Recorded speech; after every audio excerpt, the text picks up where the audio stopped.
Support our school by subscribing to the channel and check out our website for new classes starting soon.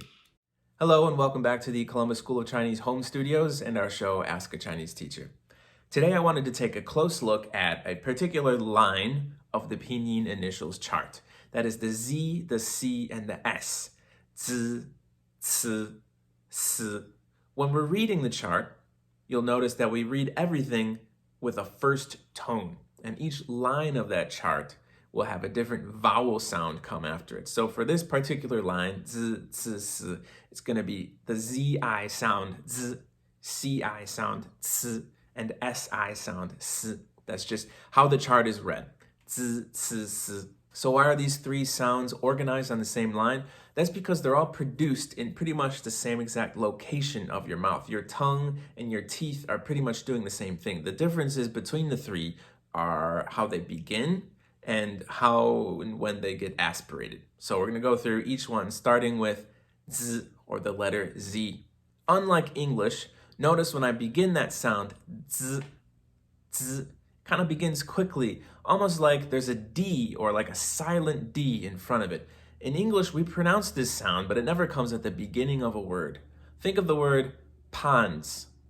Like I went on a hike, I saw a few ponds. Ponds.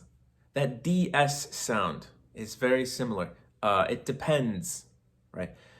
We can pronounce that, it just doesn't come at the beginning of a word in English. So our mouth can do it, just a matter of getting our brain used to it. Let's take a look at some Chinese examples. 早, 早, early, or an abbreviation for 早上好, good morning. 早. 足, 足, the word for foot, part of the word 足球, or soccer. Let's take a two-syllable word. 饺子, 饺子, 子, 饺子, Chinese dumplings.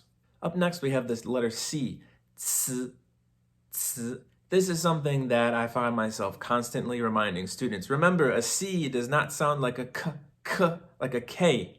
A C in Mandarin, when it's by itself, sounds like a TS. 吃, 吃. My go-to here is to say, think of the word pizza. The middle of the word pizza is that TS sound, pizza. Or another example, tense.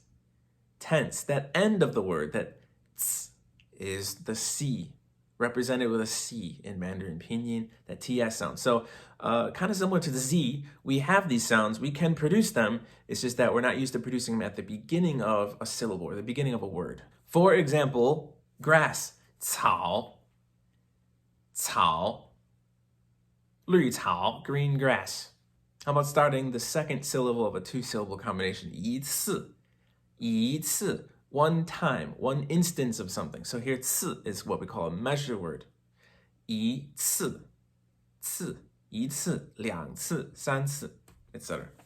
Finally, we have the most self-explanatory one. This is the S. The S sounds like what an S should sound like. Just remember, an S-I sounds like S, S. It does not sound like a C or a C or something like that, as you might pronounce it in different languages. Remember, SI sounds like S. So there's that line in the Pinyin initials chart. Z, S, S. Let us know if this is helpful to you, and as always, thank you again for watching.